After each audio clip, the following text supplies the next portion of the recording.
I want to take a moment and say thank you, first of all, to Bob Siren, who is the CEO of Peconic Landing, who has been extremely gracious to us, especially in the name of our departed former chairman of the board, John May, who basically gave impetus for this project to continue, especially here. I also especially want to thank our hostess for tonight, Mia Carroll, that lovely young lady standing in the back. All right, thank you, Mia. Thank you. And then also, she seems to be ubiquitous, but she's a doll. Her name is Jackie Kopas. Jackie is the catering manager for Peconic Landing, and we want to thank her tremendously. And also, I want to thank her girl Friday, or whatever they call them now. Elaine, thank you for spending your time to serve us. So those are all the kind of the major thank yous. I'm sure I forgot somebody. We'll take care of these three reprobates later. But right now, since you are literally between the lights of the tree and the Hanukkah lights, we hope you enjoy the program tonight. We know that many people are not here because of other commitments, but they are with us in spirit. I can assure you of that with the number of emails that I got. So we will continue, and as soon as we're ready to film, Rabbi Gadi is going to start the proceedings. So, Rabbi. Okay, we're ready? Okay. I'll do this over there. So thank you very much, everybody, for coming. When I look around the room, I see my friends that have been with us for so many years. And this is the special thing about this event, is that it's not, making changes in the world is not we don't change the world at once. Each person does his or her little part. And for all these years, I've been thinking, we're just a little community of people who are interested in coming together and leaving behind all the politics, the history. Just let's see what we agree on, because there's got to be something we agree on. And that's how Project Genesis began.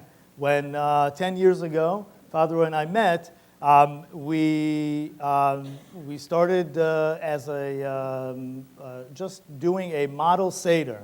Father Roy asked me if I would do a model Seder, and I freaked out because I was Orthodox. And I thought, I can't do it. But I was convinced that for education purposes, I can do it. And everything just started from there. I'm not going to repeat all the history because, first of all, a lot of you already heard it. But it's just amazing to me that 10 years ago, I was living in the city. I had my corporate job. I was going for my master's in Jewish philosophy just as an enrichment in the evening. And 10 years later, I'm a rabbi. I live in Greenport. I have a congregation for 3.5 years. This is just, and it's all because of Project Genesis, because of that little connection just started from a very small event. So you can never know where life takes you if you're tentative to God and the little doors that God opens for us. So I'm really grateful to be here and to have it, to share it with you. This is the third incarnation, pun intended, of Project Genesis. Because for 7 years, when Father and I taught at the shrine, we thought, okay, through the 7 years I became a rabbi, I got the congregation here, and we finished the book of Genesis. What else are we going to do, right? It's called Project Genesis, and that's it. And then, of course, Don and I had a conversation, and at that point, I was interested in learning more about the New Testament. And we opened it up we just said, oh, let's see if people would be interested in listening in to our conversation, to our study group. And the Universalist Church, Reverend Jeff was preceded Kimberly, Reverend Kimberly, and he opened his door for us, and 93 people came that day, and we knew that we have something, I guess, to continue, and we did a whole year about the book of Matthew. And at the end of that year, I went to Israel, and that week, unfortunately, the church caught fire and burnt down. And I thought, when I came back, I thought, okay, I guess this is really it. What else would it be? And it turned out that God had different plans. And John May, who Don mentioned, was a wonderful, wonderful man who never missed a class at the church. And he said, why don't you come and we will host you at Peconic Landing? And it took us a few months to think, is that a good thing? Because it's not a religious environment necessarily. But then we realized maybe it's good because it's objective and it's going to be open to everybody. And that's how we started. So we're on our third incarnation here, and this is our last class of the book of Luke. And next year, in January, we will begin the book of John. We'll do the whole year, the 12 sessions on the book of John. What's special also about today is, first of all, 1212 was always our number, the 12 tribes, the 12 apostles. It was always the date. So it is significant that way. So we decided that this would be a good date to, in a sense, launch Project Genesis now, to really, in a sense, go public with it. It's been a nice kind of project, little community, but we realized that in terms of keeping it up and recording it and compensating people for their time and maybe the advertising and to do the website, we need a little bit of funding. So we actually filed for a non-for-profit organization. So we are now,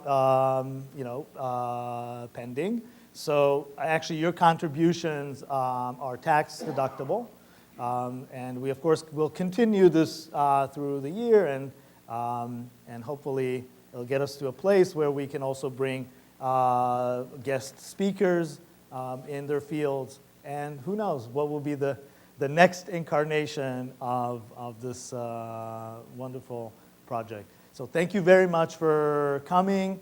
And I will give it now to Don to start the discussion today. Thank you.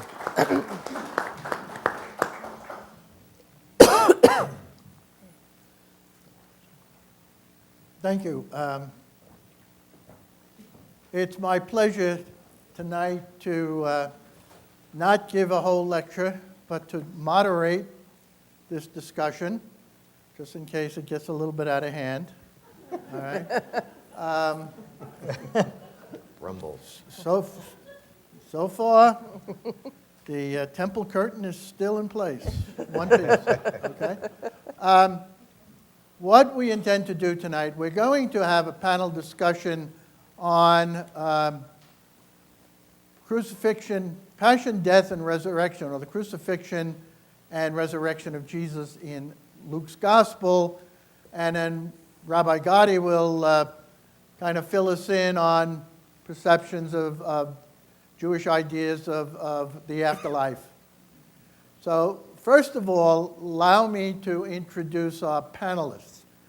At the far end of the table is Father Roy Tverdik, who is the priest to the rector of the Shrine of Our Lady of the Island in Manorville.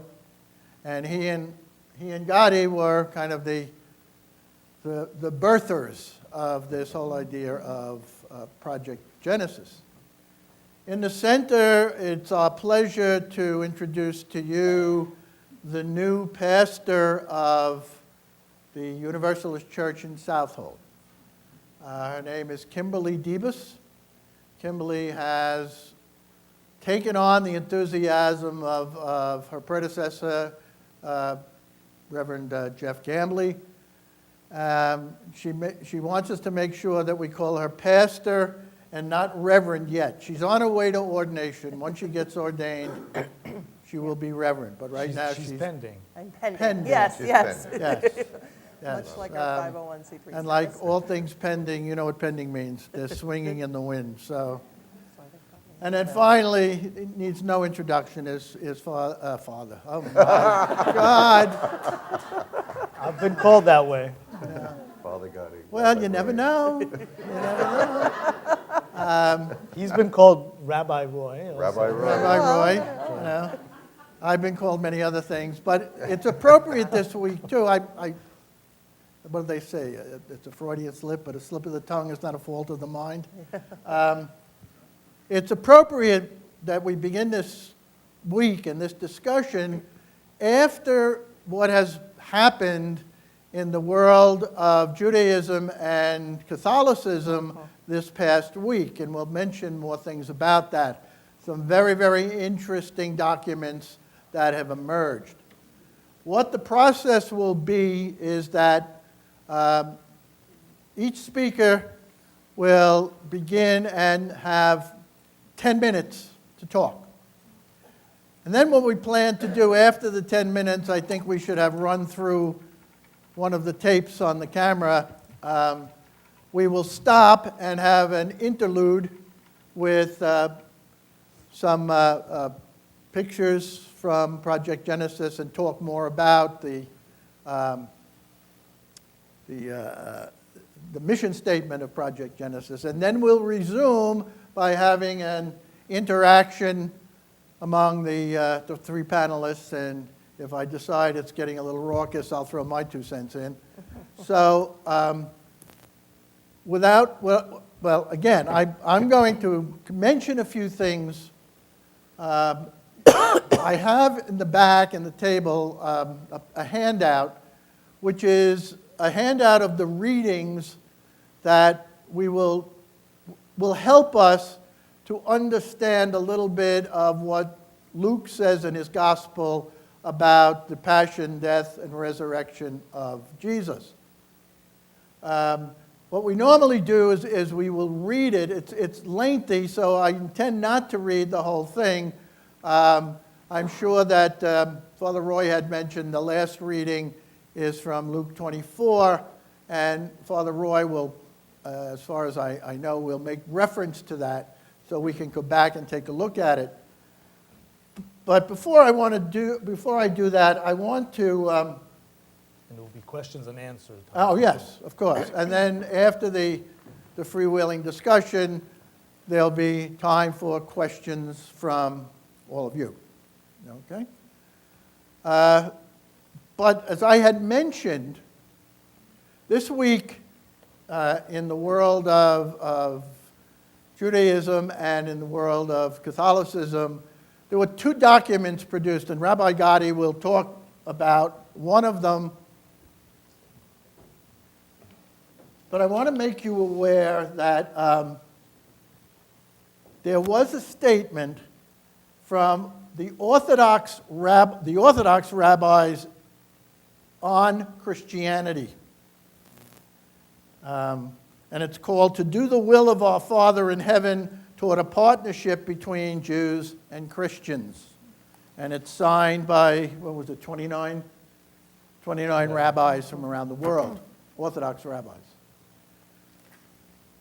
Also this week, the Vatican produced a document and I'll tell you why it's all coming together, entitled "The Gifts and Calling of God Are Irrevocable," referring to the covenants established with Israel and Moses, and the covenant established with Jesus.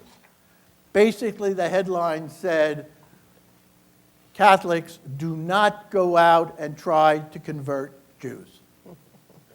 Okay? Finally. I mean, it's been in play for a while. The reason it came to fore this week, 50 years ago, you've all heard of the Second Vatican Council. And I happen to have the honor and pleasure of studying in Rome during the last 2 years of the council. And, I mean, it was probably the most exciting time that I've had in terms of the church, religion, and so on. I mean, things were popping and bursting all over the place.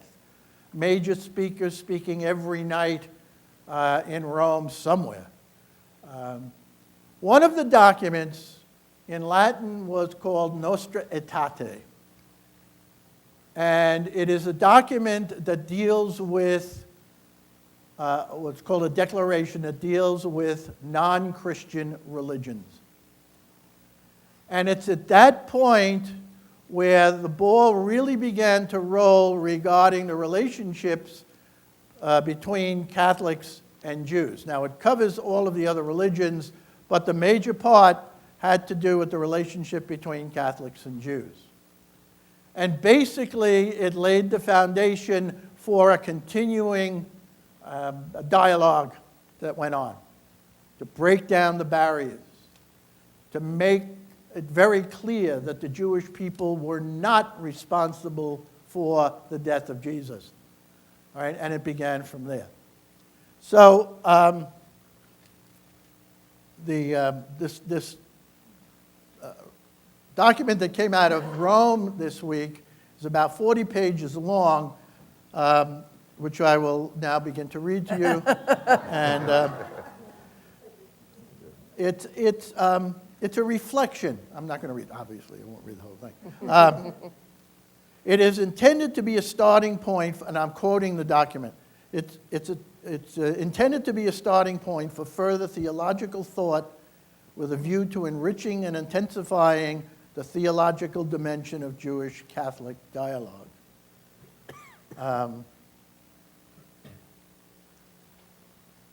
The background of the complex connection between the two consists, among other things, in an asymmetrical relationship. As a minority, the Jews were often confronted by and dependent upon a Christian majority. The dark and terrible shadow of the Shoah over Europe during the Nazi period led the church to reflect anew on her bond with the Jewish people. The covenant that God has offered Israel is irrevocable. God is not man that he should lie. The permanent elective fidelity of God expressed in earlier covenants is never repudiated. Let me go on. Some of the goals of the dialogue with Judaism. The first goal of the dialogue is to add depth to the reciprocal knowledge of Jews and Christians. Profound knowledge is accompanied by a mutual enrichment whereby the dialogue partners become the recipients of gifts. This reciprocal acquiring of knowledge must not be limited to specialists alone. Well, here we are. We're carrying it on. Another important goal of Jewish-Catholic dialogue consists in jointly combating all manifestations of racial discrimination against Jews and all forms of anti-Semitism, which have certainly not yet been eradicated and reemerge in different ways in various contexts. History teaches us where even the slightest perceptible forms of anti-Semitism can lead, where it can lead. The human tragedy of the Shoah, in which 2/3 of European Jewry were annihilated. Those are just some of the excerpts. But it's a very powerful document, and I think very appropriate that 50 years later, and again, I remember doing a course on the Vatican II, and in all the research that I've done, 50 years after a council is the beginning of the real interpretation of what happened at that council. And they said it usually takes about 100 years for everything to be implemented. So we're on our way. Wow. So we won't be alive, but we're in the middle of it. And I firmly believe that the journey is more satisfying than the end point, and we're in the midst of the journey. So what I would like to do is to begin the discussion. Let me read a couple of excerpts, and the list I gave you only contains excerpts that might help us understand. That was my 10 minutes. Am I over? You're good. 'Cause I'm we good? started 5 minutes ago. All right. The first section comes, and we're dealing with chapters 22 through 24 in Luke's Gospel. And this occurs immediately after what Christians call the Last Supper. Jesus came out and went, as was his custom, to the Mount of Olives, and the disciples followed him. When he reached the place, he said to them, "Pray that you may not come into the time of trial." Then he withdrew from them about a stone's throw, knelt down and prayed, "Father, if you are willing, remove this cup from me, yet not my will, but yours be done." Later on, while he was still speaking, suddenly a crowd came, and the one called Judas, one of the 12, was leading them. He approached Jesus to kiss him, but Jesus said to him, "Judas, is it with a kiss that you are betraying the Son of Man?" When those who were around him saw that what was coming, they asked, "Lord, should we strike with the sword?" Then one of them struck the slave of the high priest and cut off his right ear. But Jesus said, "No more of this." And he touched his ear and healed him. Further on, when day came, the assembly of the elders of the people, both chief priests and scribes, gathered together, and they brought him to their council. They said, "If you are the Messiah, tell us." He replied, "If I tell you, you will not believe, and if I question you, you will not answer. But from now on, the Son of Man will be seated at the right hand of the power of God." All of them asked, "Are you then the Son of God?" He said to them, "You say that I am." Then they said, "What further testimony do we need? We have heard it ourselves from his own lips." This is now the time of the crucifixion in chapter 23.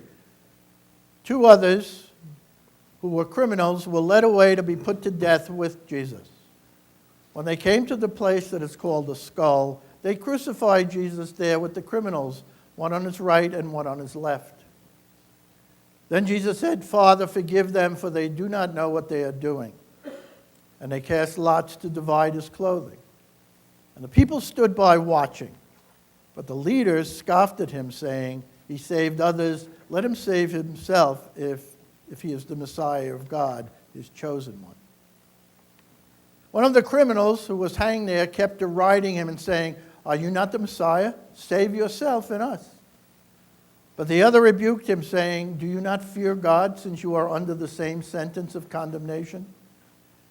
And we indeed have been condemned justly, for we are getting what we deserve for our deeds. But this man has done nothing wrong." Then he said, "Jesus, remember me when you come into your kingdom." Jesus replied, "I tell you, today you will be with me in paradise." Now it was about noon, and darkness came over the whole land until 3 p.m, while the sun's light failed, and the curtain of the temple was torn in two. Then Jesus, crying with a loud voice, said, "Father, into your hands I commend my spirit." Having said this, he breathed his last. When the centurion saw what had taken place, he praised God and said, "Certainly this man was innocent." And when all the crowds who had gathered there for this spectacle saw what had taken place, They returned home beating their breasts. I'll skip down a little bit. No, we're going. But all his acquaintances, including the women who had followed him from Galilee, stood at a distance watching. Now there was a good and righteous man named Joseph, who, though a member of the council, had not agreed to their plan and action. He came from the Jewish town of Arimathea, and he was waiting expectantly for the kingdom of God. This man went to Pilate and asked for the body of Jesus. Then he took him down, wrapped it in a linen cloth, and laid it in a rock-hewn tomb where no one had ever been laid. It was the day of preparation, and the Sabbath was beginning. The women who had come with him from Galilee followed, and they saw the tomb and how his body was laid. Then they returned and prepared spices and ointments. On the Sabbath, they rested according to the commandment. And then I'll leave Father Roy to comment on Luke 24. So I think we'll ask Father Roy to begin, and he will have about 10 minutes to make a presentation about the crucifixion in Luke, and then we'll move on to Pastor Debus. Father Roy? Okay, thank you. I'm not sure how many will know Luke 24. It's certainly a stories, remembrances of the resurrection. There's a wonderful story that is one of my favorites. It's called The Road to Emmaus. And it is a little bit long too, but maybe just paraphrase it because it really would take a long time to try to read it, the whole thing through. But it starts in Luke 24:13. And in the discouragement now of the death of Jesus, the apostles are despondent. They know he died. They saw him die. People saw him die. And they put him in the tomb. This story picks up that day, the same day as that was Friday. Saturday, there is the quietness of the tomb. And early Sunday morning, as the tradition tells us, is the resurrection, seen by first women.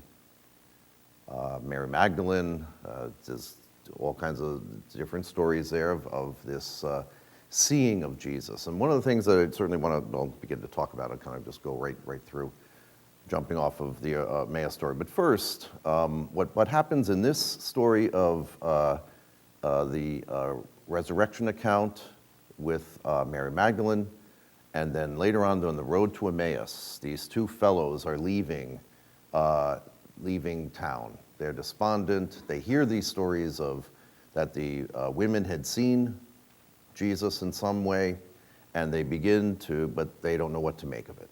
So they leave Jerusalem on the road to Emmaus. They're on a journey. And suddenly a stranger comes, it says, a stranger, someone they didn't know. And what are you discussing, he says, along the way. And they say, well, are you the only one in Jerusalem who doesn't know what's been going on there? And so he says, what things? And they begin to tell him. And what I find fascinating in all of these resurrection stories is that there's always a part that is unknowable or unrecognizable in the first moment about the resurrected Jesus. There's something beyond now. There is something that has radically changed, and then something that is very the same. So what does that mean? What does that tell us about the resurrection? It's a wonderful encounter. I'm not even sure if it is in Luke here or where it is, but it's a wonderful encounter, one of my favorite places, where Mary Magdalene thinks he's the gardener. She thinks he's the gardener. And she says, where did you take him? Where did you take him? And as soon as he says her name, Mary, she gets it. She knows who he is. So in that very personal human encounter, in the speaking of her name, she knew who it was. But why is it that she thought he was the gardener? Why is it that these fellows who are walking on the road to Emmaus don't see him as well, don't get him initially? As they go into the town, he breaks the bread, he tells the stories of the scriptures and how they allude to him. And then the last line is, and then they saw him as he broke the bread. Now for us, that would be the first Mass, the first Eucharist after the resurrection, so that he was found, he was known in the breaking of the bread. So there is something that is historical, real to the man Jesus, and other resurrection accounts have Thomas putting his hands into the nails, so there's something of him that is the same, but there's also something that's very different.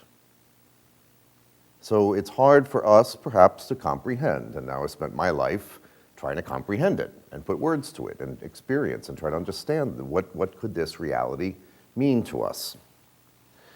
So these are, I think it's very interesting that these folks are on a journey in this passage, that they're discovering their own limitations, their own questions, their own fears, their own doubts. Jesus seems to entertain them, okay, but you're on a journey. So I think that's the metaphor for the spiritual life. You're on a journey. You start here, but you got to go here. You can go here. And so how is that journey going to unfold is really a dance. I always love to use that metaphor, a dance between us and God. How God takes a step, and then we take a step. And God takes another step, and we take another step. Because God is going to leave folks free. He's not going to clobber them. Okay? That's not what love is about. Love is not about coercion. Love is about invitation. So this invitation into this relationship, now this new relationship with the risen Christ, even Mary Magdalene has to kind of negotiate now her relationship from before to now. There's a beautiful moment in there in the scripture too. It talks about where she wants to cling to him. And he says, do not cling to me yet. I have not ascended to the Father. So there's something you want to hold on to from the past, but you do have to let go of some of that.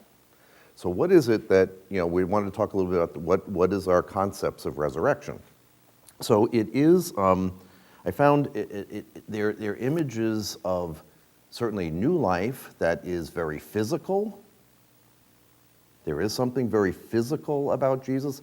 He doesn't, he can kind of appear even though the doors are locked, but they can still touch him.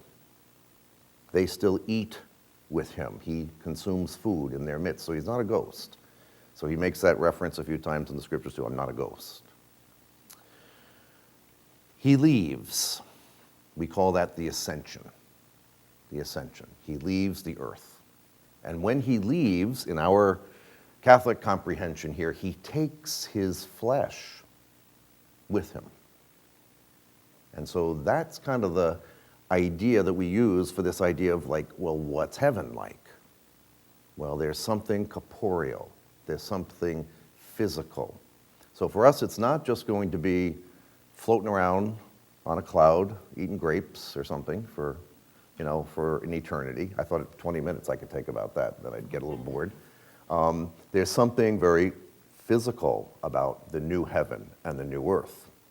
And it's interesting when Jesus, there's a wonderful metaphor I want to just introduce. It says, maybe you're familiar with the Christmas story, where it says when Mary and Joseph were betrothed, before they came to live together, she was found with child. Back in the day, in the time of Jesus, there were two parts to Jewish marriage. That's the beauty of the wonderful metaphor about God marrying his people. That's the wonderful image of resurrection, God marrying us. But in the time of Jesus, there would have been two parts to the marriage. The first part was the betrothal. The second part was the consummation. The first part was when a man had made promise to a woman, they would marry legally under the law. They were married, in fact. This is why it was a predicament for Mary to have been with child before she came to live with Joseph. So this is the marriage, the actual under the law marriage. Then the husband goes away and he finds a house and he gets a job so that he could take care of this new family that he was about to create, okay? So that's then the consummation, when he takes the bride over the threshold. Listen to this scripture that is not in Luke. You'll get to it next time in John. This is at the Last Supper. Jesus is speaking to his disciples. Do not let your hearts be troubled. And he's trying to prep them for his departure. Do not let your hearts be troubled. You have faith in God. Have also faith in me. In my Father's house there are many dwelling places. If there were not, would I have told you that I am going to prepare a place for you? And if I go and prepare a place for you, I will come back again and take you to myself, so that where I am, you also may be. And it goes on from there. So I like people have written on this, and I love the image, that our Christian experience of Jesus' first coming is the betrothal. It's the betrothal. It's the covenant, the new covenant that is made. But the master, the groom, goes away for a while, and for 2,000 years now, he has been away, but will come again to meet his bride. That would be us, okay, to take us into the kingdom. Okay? So we have, am I done? Okay, 2 minutes? Okay. 1 minute. Okay, 1 minute. Okay, great. So, really, oh, you're getting me going here.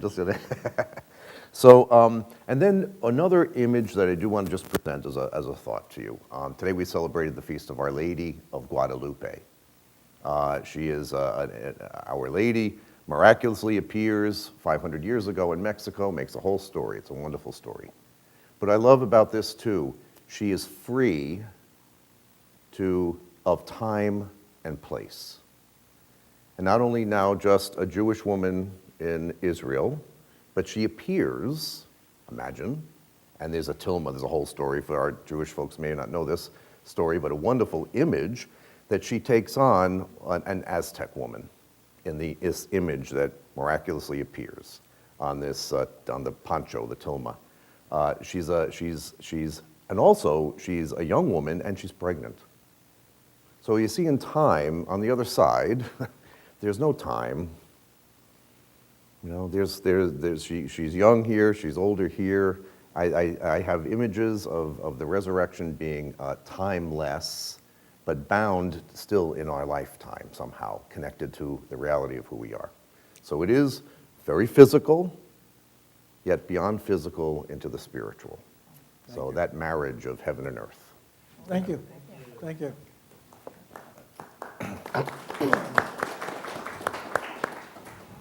Pastor Debus? Oops. Oh, so the challenge to me was take the Protestant view. And if you know anything about the Protestants, you know that, if you get 2 Protestants in a room, you'll have 14 opinions. And we have so many sects that, that's why you see so many churches, because of lots of arguments and, differing opinions on doctrine, et cetera, et cetera. But what I found is that by and large, the Protestants and the Catholics pretty much see the passion, the death, and the resurrection, they're all on the same page.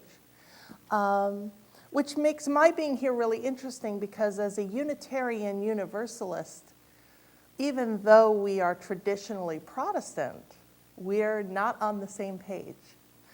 I'm sure many of you are unfamiliar. So the Unitarians sprung out of a question around the Trinity, which is why, questioning the Trinitarians. How can you have, God the Father, God the Son, and God the Spirit when we, Unitarians, don't see it in the Bible? We don't understand this. God is one, and it was a huge heresy, and the Unitarians broke off and pretty much reestablished Boston. The Universalists said, gosh, all of this horrible stuff we're getting from Calvin, this, the depravity of man, and everybody's going to hell, and the elect and sinners, and all of this doesn't jive with the idea of this loving God. And in fact, Hosea Ballou, who was one of the prominent early Universalists, said, summed up his belief in a God who, as a father, loves all his children.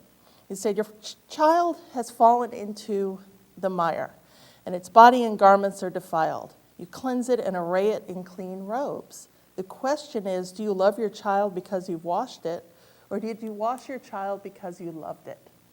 The whole idea that God loves everyone, and no matter where you are, you don't have to believe a certain thing. You have to be good to one another. So you have Universalists and Unitarians, and eventually they get together. And what comes out of Unitarian Universalism is a more critical eye, a willingness to look critically at not just the biblical scriptures, but other scriptures as well, and other experiences. The Transcendentalists were very formative for us in terms of we can read things and we can see things, but it's really about our personal experience. It's how do we experience the divine. So now we get to death and resurrection. And the question of if Jesus died, and historically we know this happened, but why do we have the resurrection stories? What purpose does it serve? To have over and over in the Gospels different aspects of this resurrection. What does that mean? I'm putting on that reason cap. Why did they tell those stories in 1st and 2nd century Palestine? What was the purpose? And I found this wonderful description from a Unitarian minister from 1873, a guy named Orville Dewey, great name. He says, Jesus' death on the cross is not a purchase or procurement, but a manifestation of God's love and pity and willingness to forgive.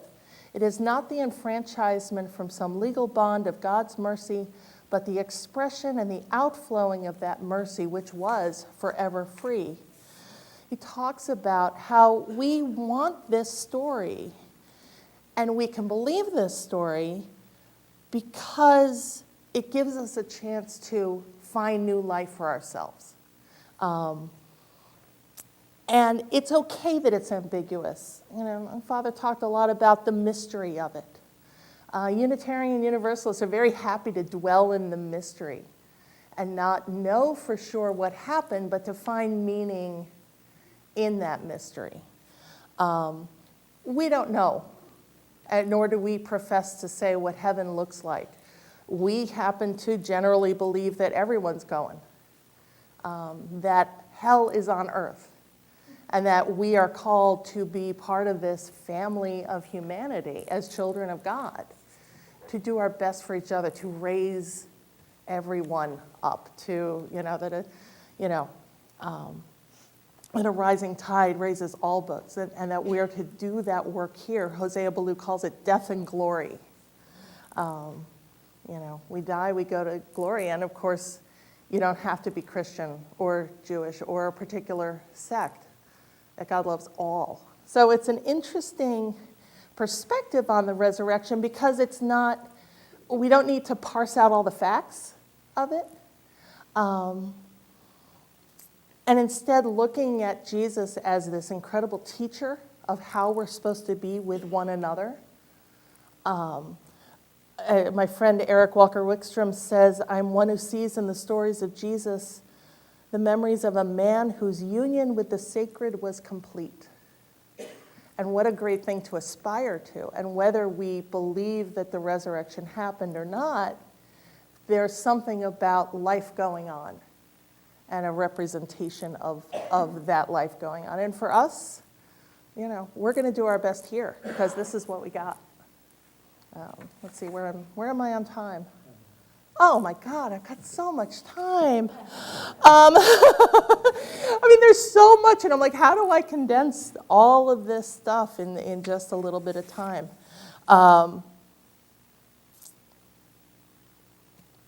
Let me see.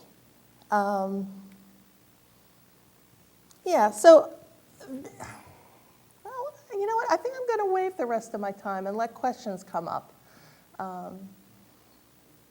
I'm sitting here in between the worlds of being from Christianity but not necessarily Christian, and between the not Christian but interested in what's going on in Christianity. So I'm going to sit here in my last 2 minutes and let you move on. Thank you.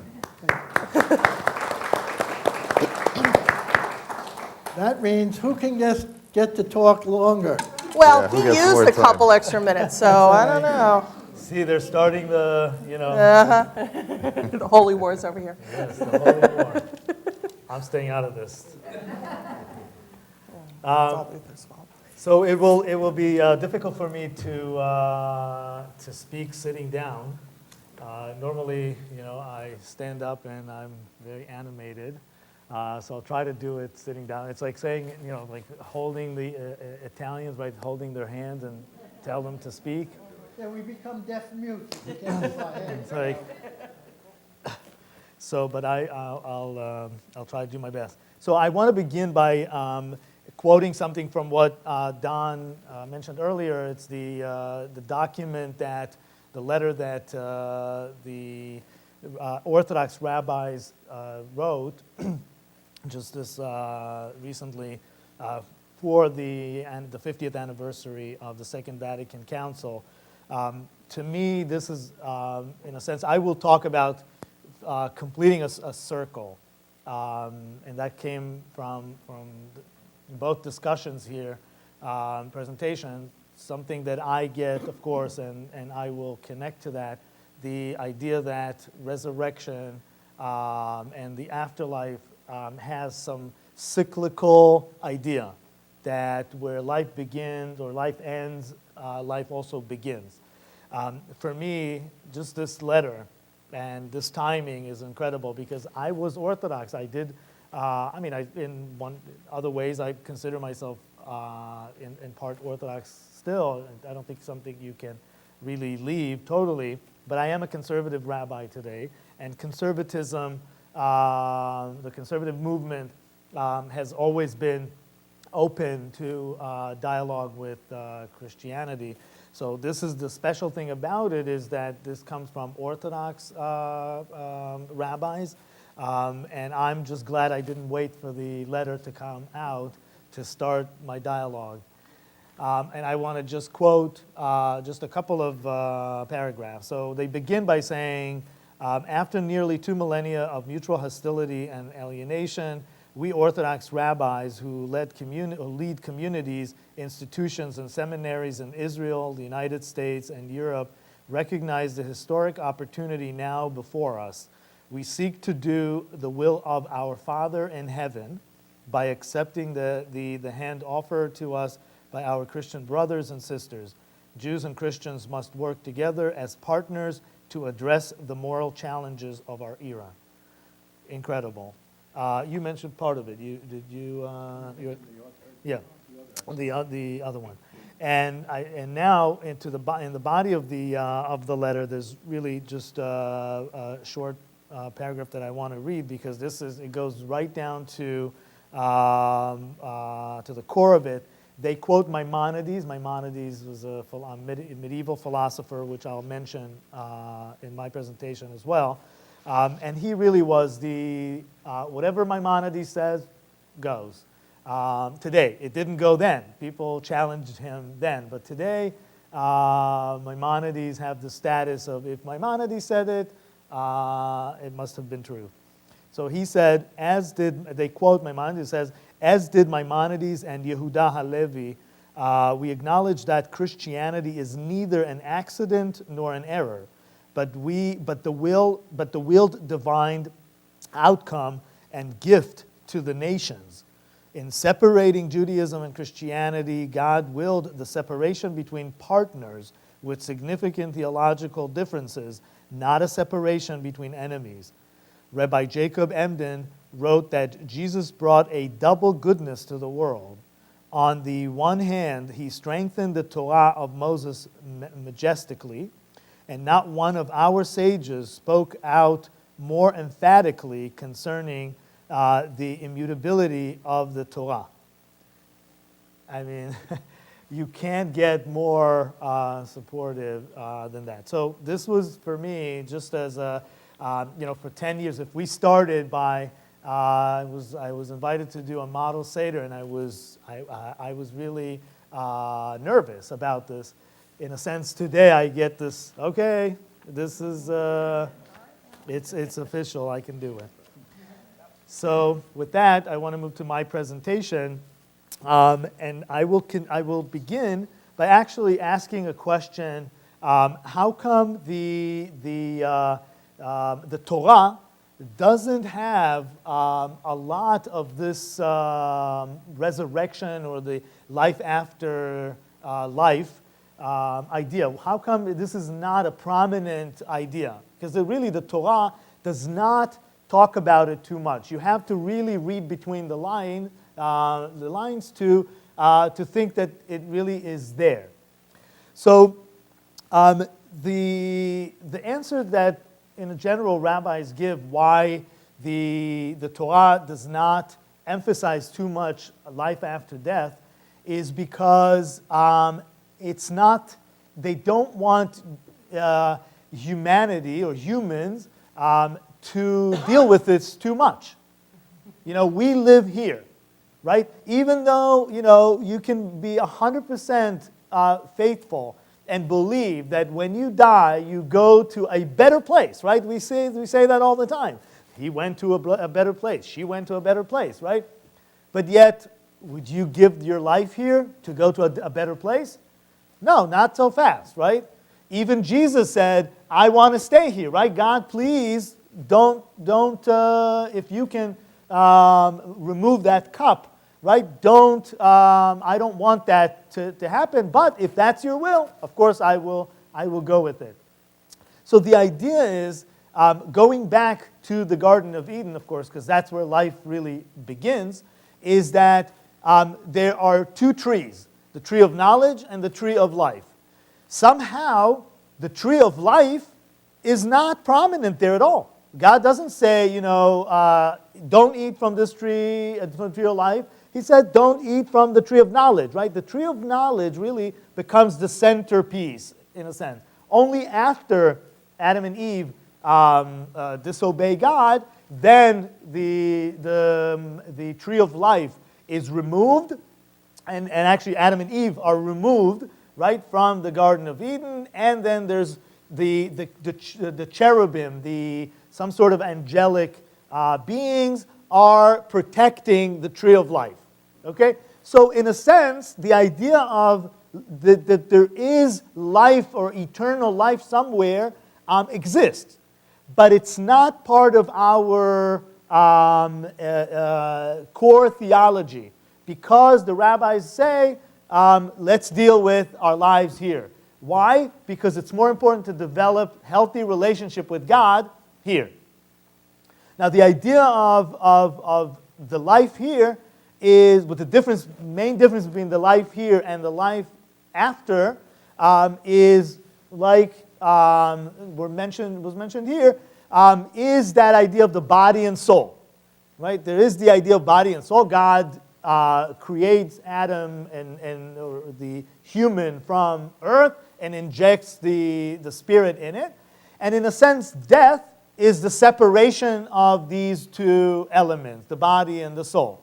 The issue is, and that's a big issue, and that's where that cycle begins to roll. The body and soul are two components that have to be here in what we call eschatology. Right? Eschatology, the word eschatology means the end of days or the day of judgment. And I really want to look at the emphasis, the aspect of the day of judgment, because this whole story, why, as Pastor Kimberly asked, why do we even need that discussion? Because there is at the end of days, we will have to give some sort of accounting for what we did. And the body and the soul are partners in our lives here. And whatever happens in after death, eventually the body and soul will have to come back together. So in a sense, it's like what Father Roy said, the betrothal and the marriage. The betrothal is when we are, in a sense, now trying to figure out what the soul that is in us now. But at the end of days, when we come back for the day of judgment, and we come back together, then it will be the ultimate judgment and that marriage with God, the ultimate marriage with God. Okay?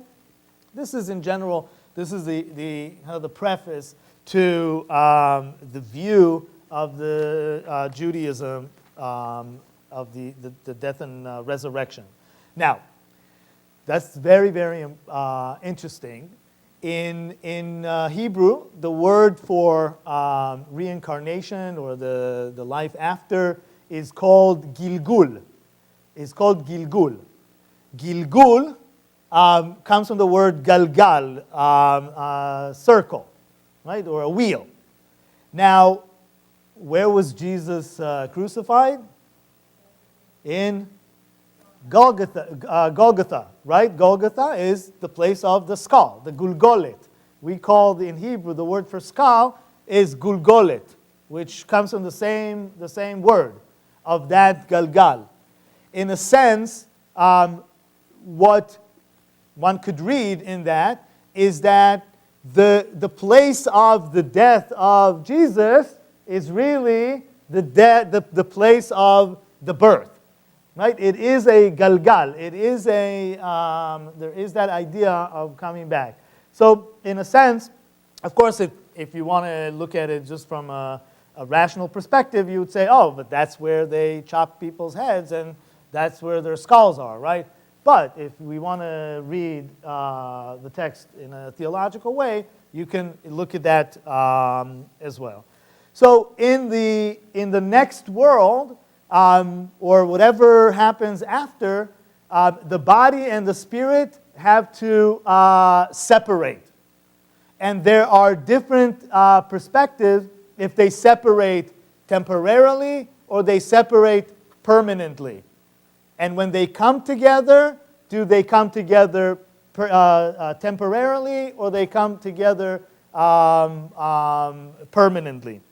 So I just want to read a couple of places in the Bible, in later books in the Bible, where we get, because the Torah, the 5 books of Moses, does not have an emphasis on that. But in later books, like Ezekiel and Daniel, that are more mystical books, they clearly speak about events that we can look and learn that they at least think about it. So the first one is from Ezekiel, and it comes from Ezekiel chapter 37, and it's the story of the dry bones. The dry bones, and he says, Ezekiel, right, or he says that God told him, he said to me, prophesy over these bones, say to them, O dry bones, hear the words of God. Thus said the Lord Adonai Elohim to these bones, behold, I bring a spirit into you, and you will come to life. I will put sinews upon you, I will bring up flesh upon you, and I will coat you with skin. Then I will put a spirit into you, and you will come to life. Then you will know that I am God. So this is, in a sense, a reincarnation of the creation in the Garden of Eden. You can look at it as if it was that Ezekiel meant that the exile of Israel will come back to the land, and that, in sense, that is the resurrection, or it could be referring to an individual resurrection. And I have just a couple of minutes, and I will just quote from Daniel and say,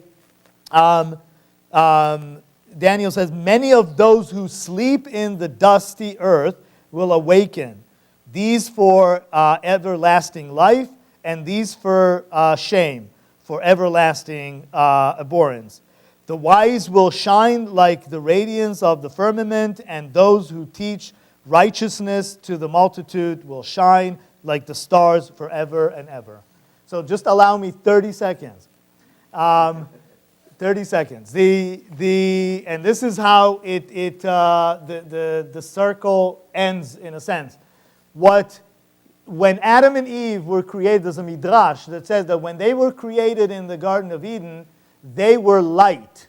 And it's interesting that we're in the holidays of light. They were light. They were radiance. Why? Because the spirit was the controller. The spirit was the leader.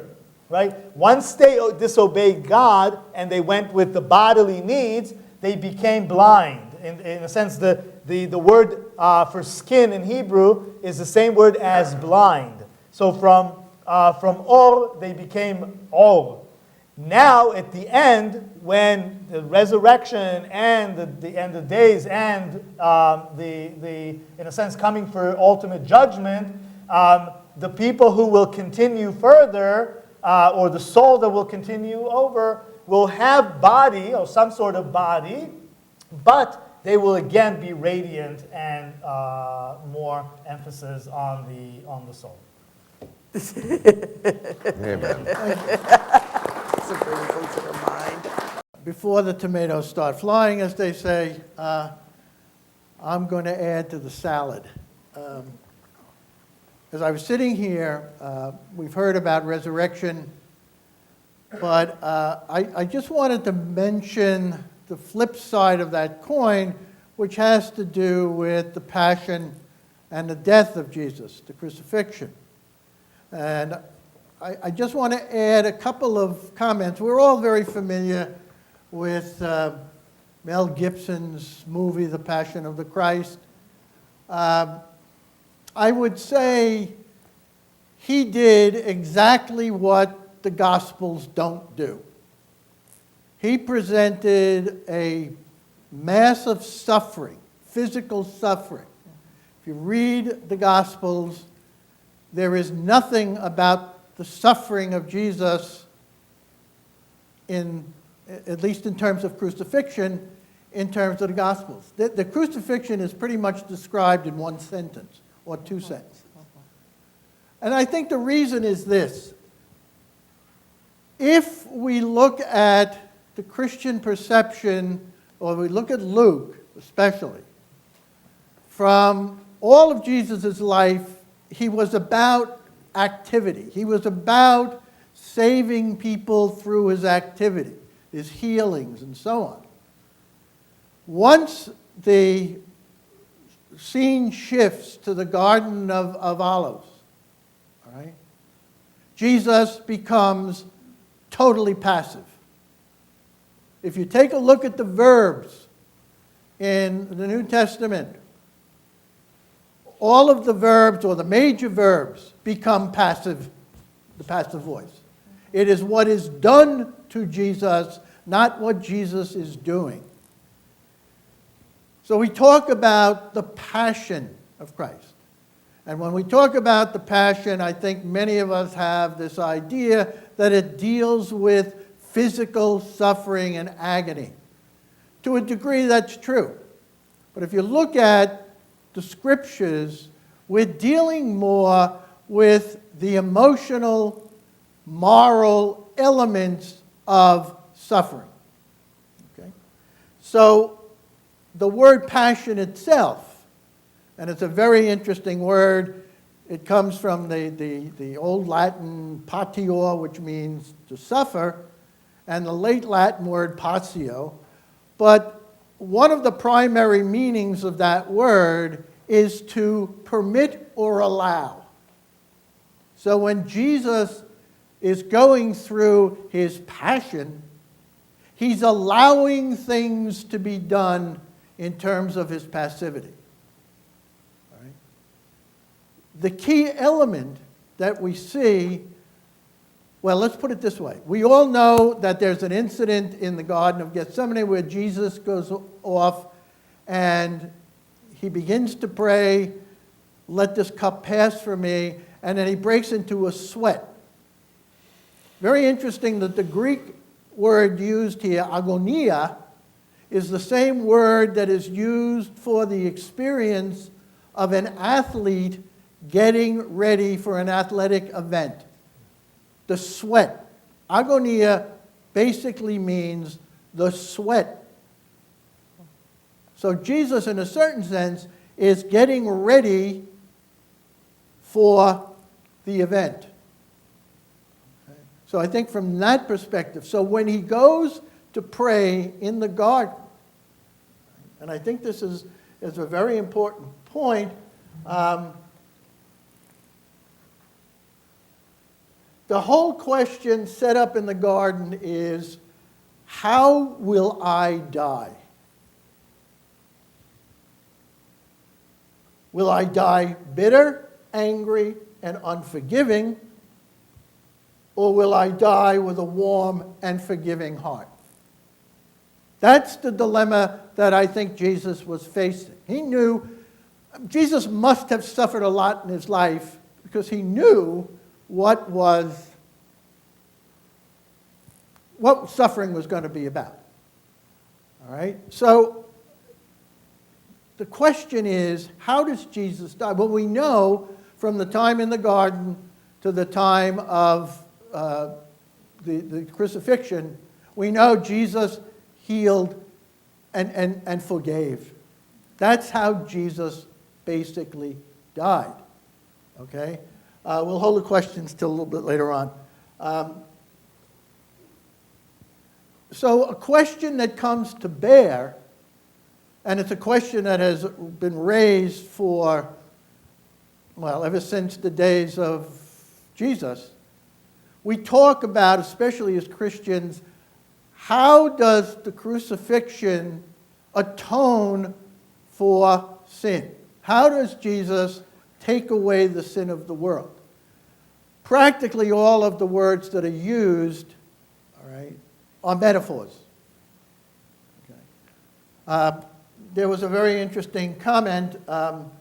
Because of certain ways of expression, the impression can be given that Jesus' suffering and death took away the sins of the world by somehow paying off a debt to God, namely that God took Jesus' suffering as a compensation for our sin, implying that God had lived in anger since Adam's sin, waiting for someone to adequately pay the debt before sin could be forgiven. I think that insight explains very often why so many Christians think that the God of the Old Testament is a God of wrath. Because this whole idea coming from Jesus was that God was angry. Okay? But I mean, my perception is Jesus was not plan B. All right? God intended to send his son to be human. Why? Because Jesus came to show us what it means to be fully human. All right? So if we want to understand what Jesus did on the cross, Jesus took on the toxicity of sin. I love that word. Jesus took on the toxicity of sin, but he never gave it back. He never threw it back at people. That is a saving perspective. Today, I think we're in a mindset that if somehow evil is done to us, we must give it back. And so the cycle continues. Jesus was kind of like, you're using images, a water filter. takes on the impurities of the water, all right, and only gives back the pure water. So I think that sense of atonement, God the Father was not a child abuser. He did not send his son to die to appease an angry himself. All right? And I think that that's a very, very important perspective that most Christians should come to realize. I do not want a God, and I do not perceive a God in the New Testament as a child abuser, especially his own son. But if we can take on the toxicity of sin into ourselves and not give it back, we are creating living moments of redemption.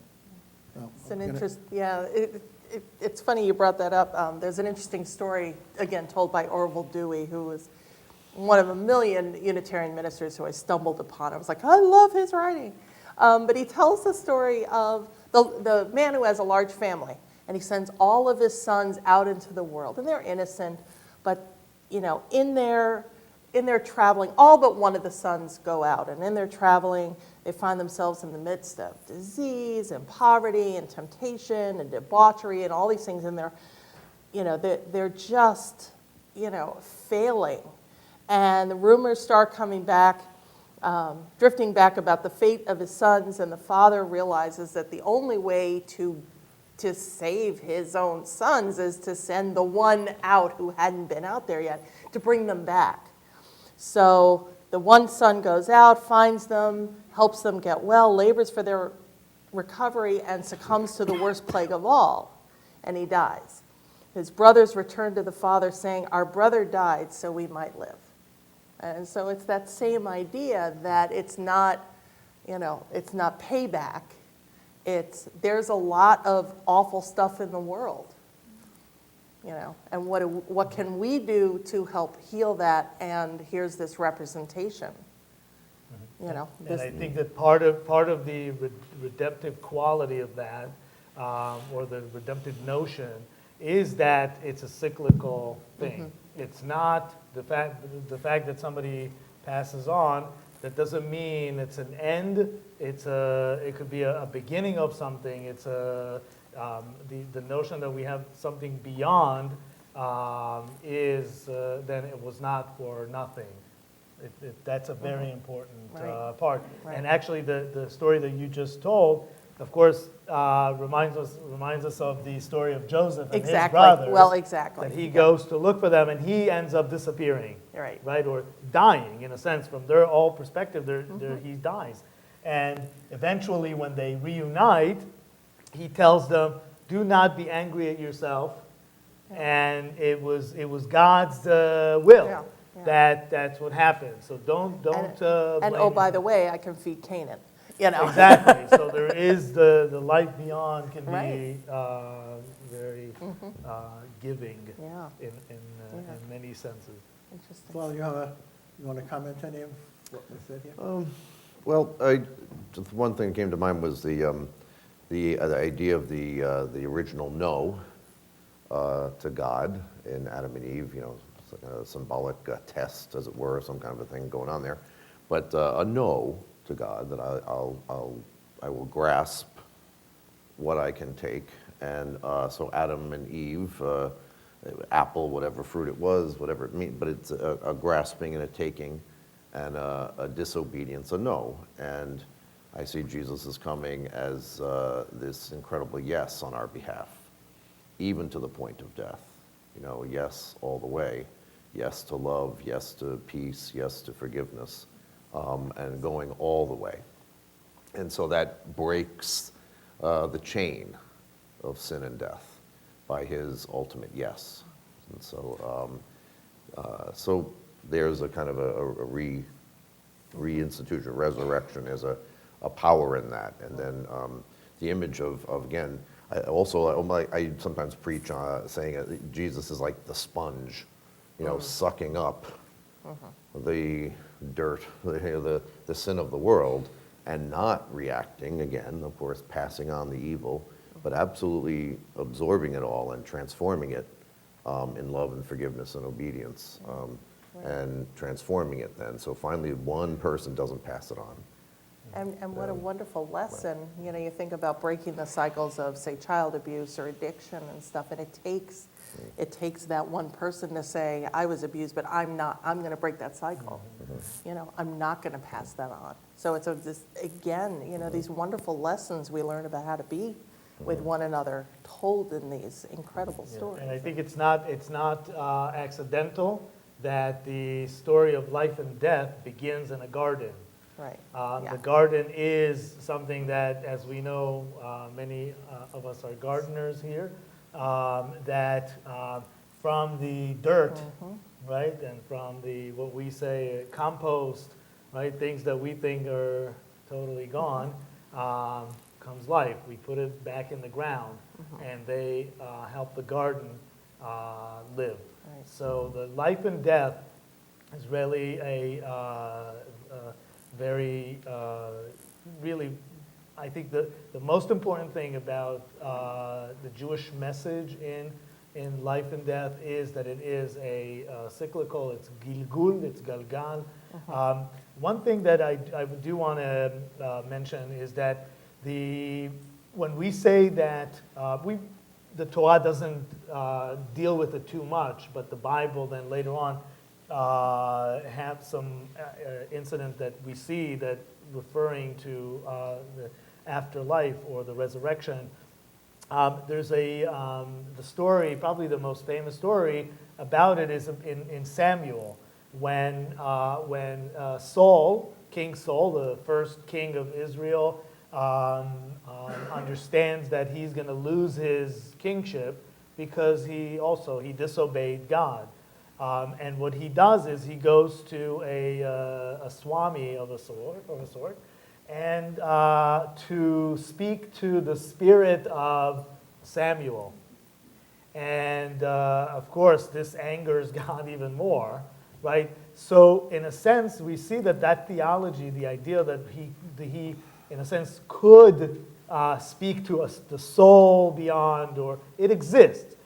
But it's not something that we need to do, and we are, of course, commanded to stay away from it, because we are now, if we look at life as cyclical or as gradual, we're now in first grade, let's say, or we're in high school. College, it'll come, right? There is college out there. There's something beyond. But now you have to concentrate on high school. You have to be here. You have to develop good relationship with your teachers here.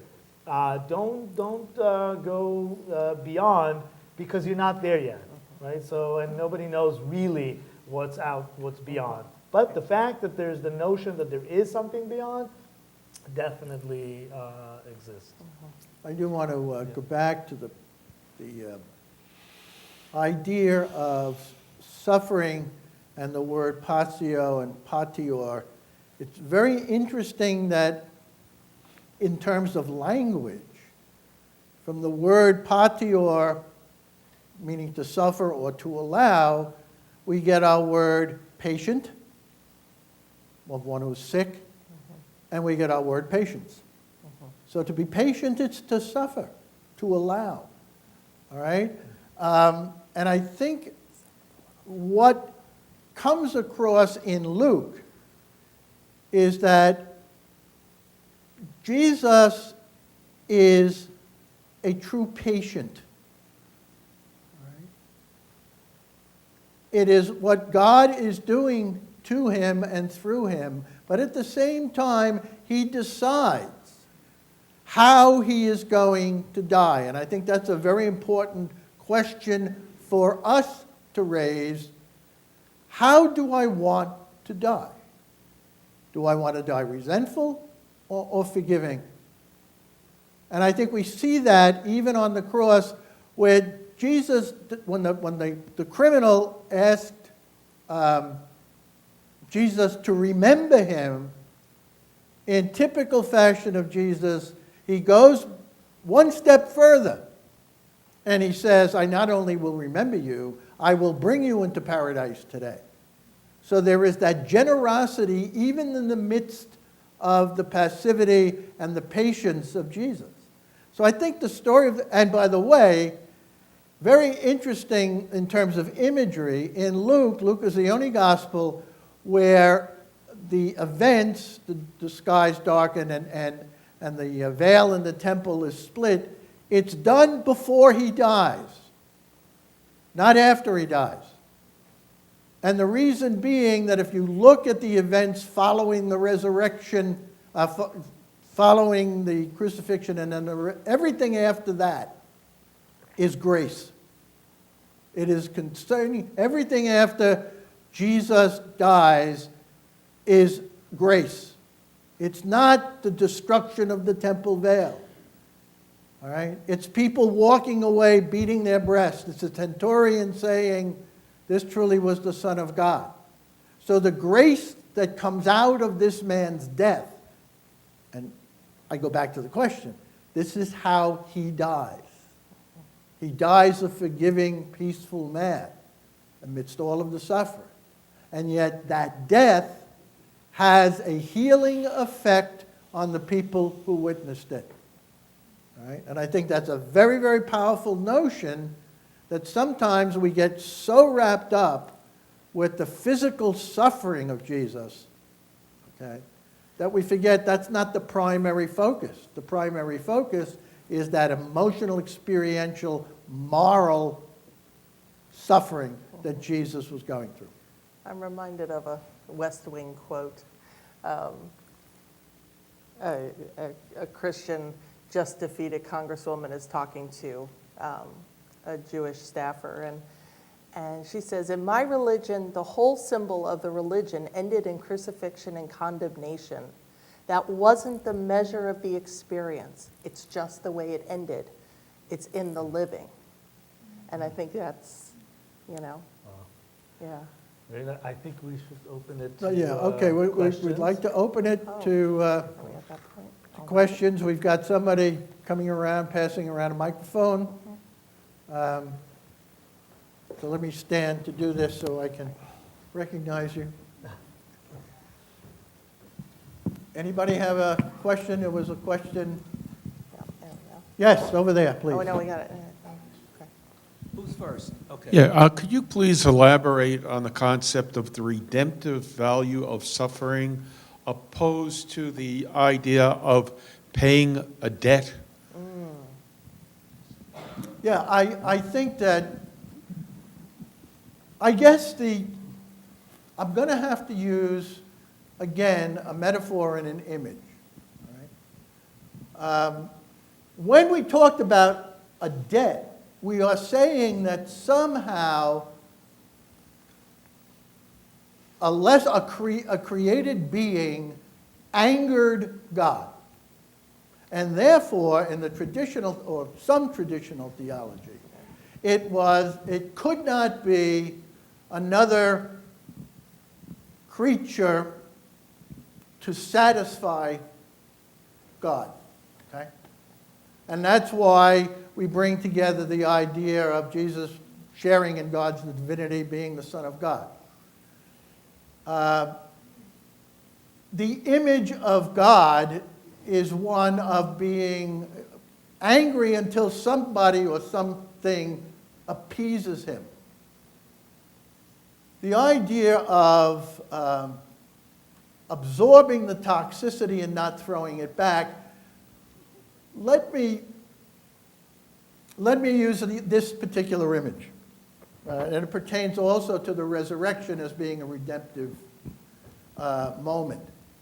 There's a story in the New Testament where Jesus was reclining at dinner in Simon's home. And a woman comes in with an alabaster jar full of very expensive oil. And she cracks open the oil and begins to anoint Jesus. Now again, that was always a figure in the scriptures of looking forward to Jesus' death where he was not anointed. All right, that's on one level.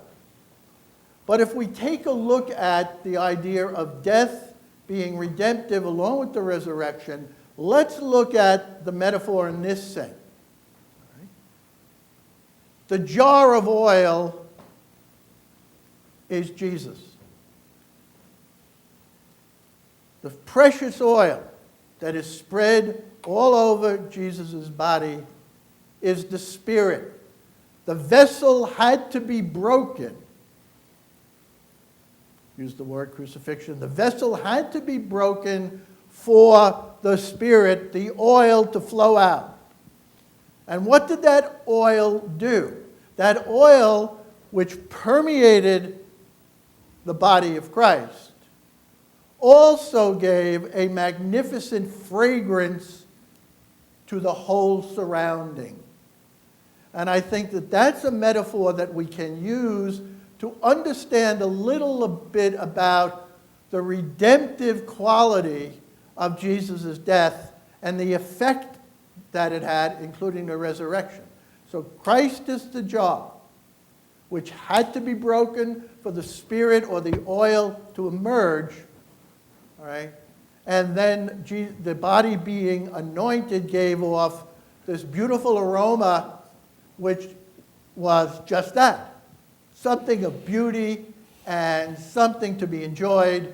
And that, again, is how we begin to understand the mystery of death and resurrection. I don't know, it's about as, I mean, we could talk theologically for weeks about, the idea of atonement and satisfaction and substitutionary atonement and so on. I just think at this point, if we're going to see that God is not a God of wrath, but a God of love, then that has to permeate and somehow be the foundation of looking at all of this. I have a two-part question, and I hope it's related. Catholics believe in faith that Christ is the Messiah. What is a spiritual Messiah? In the Old Testament, what was the eventuality? What were they looking for? What type of Messiah were they looking for? If we have a spiritual Messiah, we have two people, two persons at least at this stage of the game before the parousia. In the Old Testament, is there any recognition that there was more than one person in God? And I was wondering if we have that. I'm not sure that I totally understood the question, but also maybe if it's focused towards the death and resurrection more, because the Messiah is a total different topic, but I can say that just to answer some of it, maybe it's the Messiah in from the Jewish perspective, the death and resurrection. So there are the two schools of thought that I mentioned. One is Maimonides and one is Nachmanides. Maimonides thinks that the times of the Messiah, because when we talk about eschatology or the end of days, of course it's the messianic times, it's a temporary situation where people will die, will be resurrected, and then there will be final judgment, and then they will live, whoever lives forever will live forever as maybe in a little bit of a different reality. Like after Jesus' resurrection, they didn't recognize him. So it means that he somehow came back, but the physical reality is different. Otherwise, they would have recognized him. That's Maimonides. Nachmanides says that it's actually, they'll come back. The spirits, the times of the Messiah is the time of total redemption. And that is then, from that on, people will live forever. Right. So it will correct that, in a sense, if you want to call it original sin of the Garden of Eden, and bring back the ultimate, or the infinite life to it.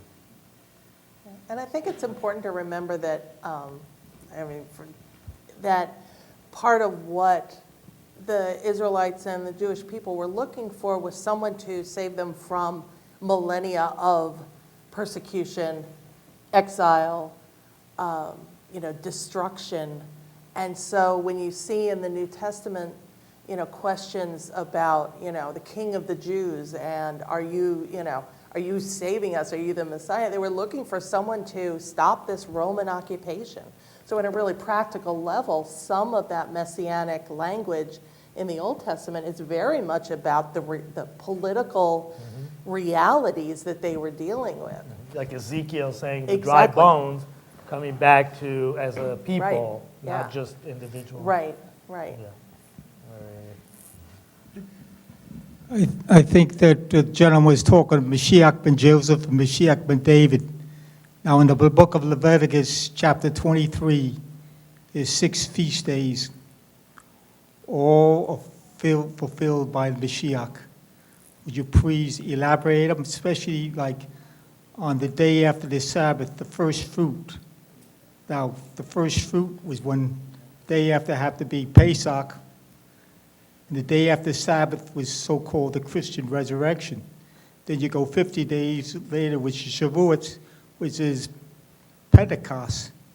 Then you got Rosh Hashanah, which is the people written in the book of life. Then there's judgment, then there's Sukkot, which is the tabernacle dwelling with God. So I think that Leviticus has the whole scenario of life and resurrection right in that book right there. I think we have time for maybe a couple more questions. Anyone else have a question? Yeah, Tony, Yes. a microphone. Okay, had some problems with this, what you were talking about, Jesus and his sacrifice, and God, that wasn't a martyr, whatever you called, but in the Old Testament, there was always an offering of sacrifice. And a lot of, not only the Jewish religions, but a lot of the pagan religions where a sacrifice was offered to God. And then so it's been said that then Jesus was the sacrifice, the lamb, right, that was offered to God. So, and I went to Catholic school, always the holy sacrifice of the Mass is Jesus, and we're redoing the whole thing. So that's where I got a little bit lost, where you're saying that his suffering wasn't what it was about. Because it was that sacrifice but he did have that physical suffering. And a lot of the things that we talk about in our own life, and I remember in Father Roy saying, when you follow God, you look to the cross and you look at your own suffering and sacrifice in life. So it seems like it's all related, and I think it's taking the value away I don't think the so. pain and suffering that he went I don't think it's taking the through. value away of sacrifice. There is no question there was a sacrifice, but it was a freely chosen sacrifice. All right? Jesus freely chose to die the way he did. Okay? Therefore, it became a sacrifice. But how does, therefore, the giving up, the word sacrifice in and of itself literally means to make holy. All right? The question then becomes, how does this sacrifice somehow atone for, or what happens so that we eventually were going to say, all right, that somehow Jesus took away the sin of the world. The development of the idea of sacrifice is a doctrine and a theology that developed later on. Okay? For the first few centuries, the whole idea of the Last Supper was the supper of the Lord. Okay? And when Jesus basically says, take this and eat it at the Last Supper, well, this is the blood of the new covenant. What Jesus is saying is, do this in memory of me. Do what? Give your body and give your blood, all right, for others. And that is, in a certain sense, what the sacrifice is. The chosen the chosen moment where Jesus freely gives his body and blood as an event to make holy.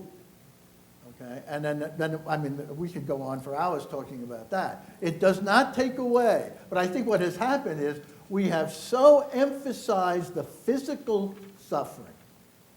All right? And that's why so many people were enthralled with Mel Gibson's movie. And yet it is so much a miss of what the Gospels actually... The Gospels do not portray much, if any, of the physical sufferings of Jesus. All right? Especially in his crucifixion. We have one more question. Time for one more question?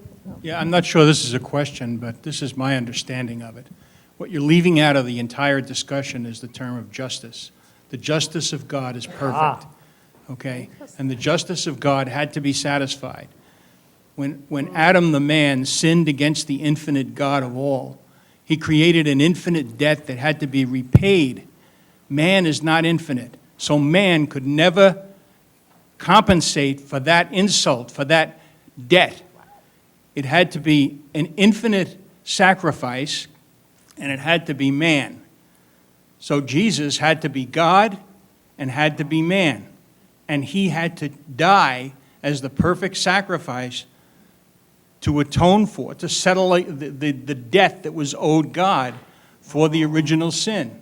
And Okay, his so sacrifice was so believe great. that I did say that it had at least in the Jewish context, it definitely had the ultimate, it's a day of judgment, right? And when we talk about eschatology and the resurrection, it has to do with judgment, with the day of judgment. Absolutely, and I'm glad you brought it back. Well, but because that is the purpose, and I'll just give you a very quick midrash that I quoted in this High Holidays. It's God, a king had a garden, and he had 2 guards in the garden. The garden was so beautiful, he didn't want to put guards that will eat the fruit, so he put one crippled and one blind. And this is, of course, the body and the soul, right?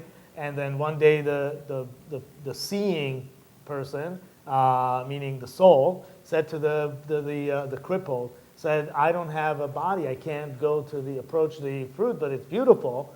So they said, okay, let's come right on my shoulders, and we'll go eat the fruit. And they did it.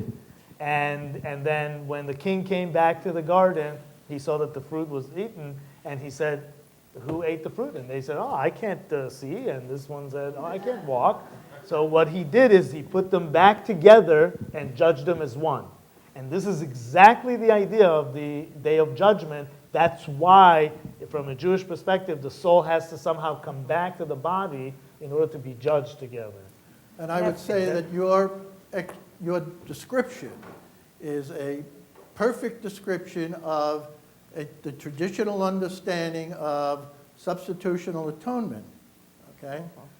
But what the premise seems to be is, what is the image of God, all right, that we're talking about? Obviously, it is a God who somehow felt hurt by an injustice being done.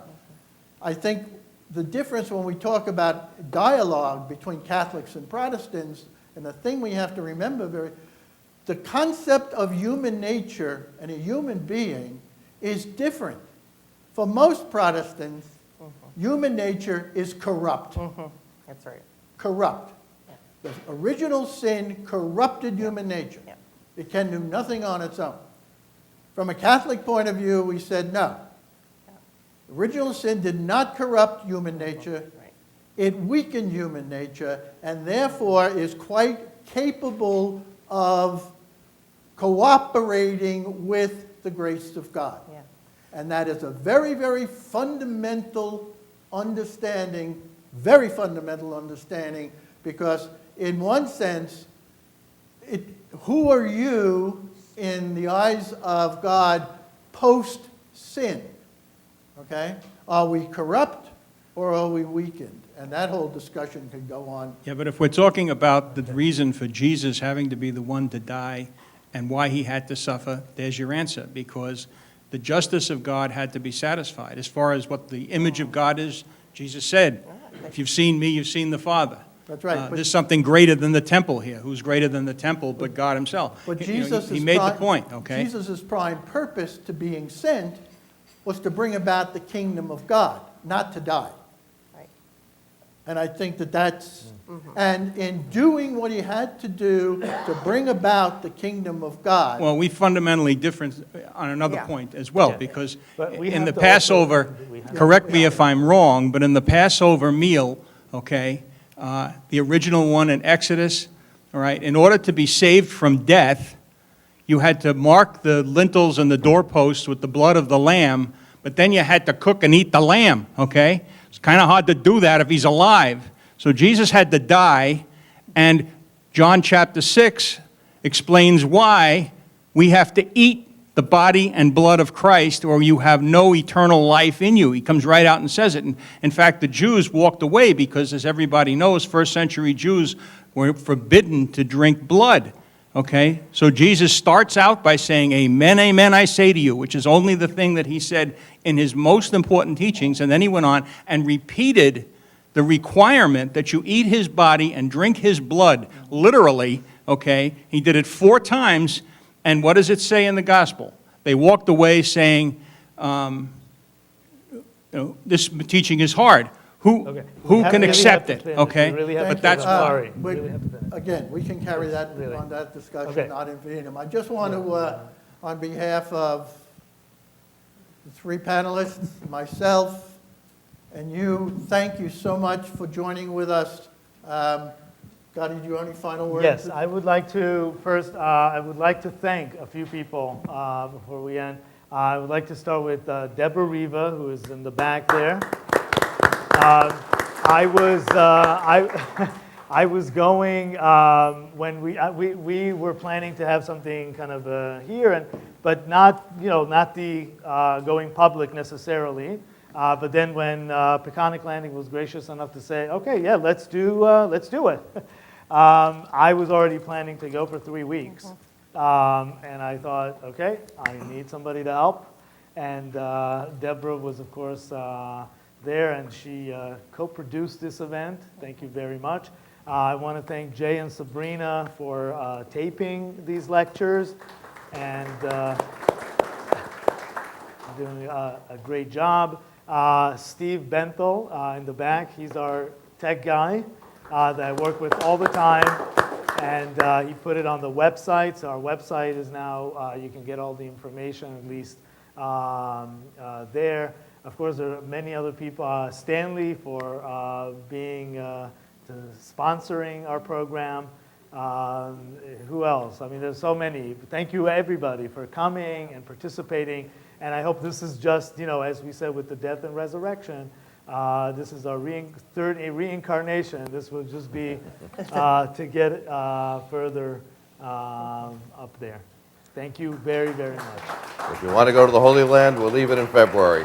Yes, please, on the way out, if you want to pick a brochure, it's in the back. Father Roy and I are leading a trip to Jerusalem and Rome in February, and hope you join us. And please, If anybody the would pledge like card? to, if anybody would like to fill out a pledge card, Deborah Or make an offering. Deborah here will collect any offering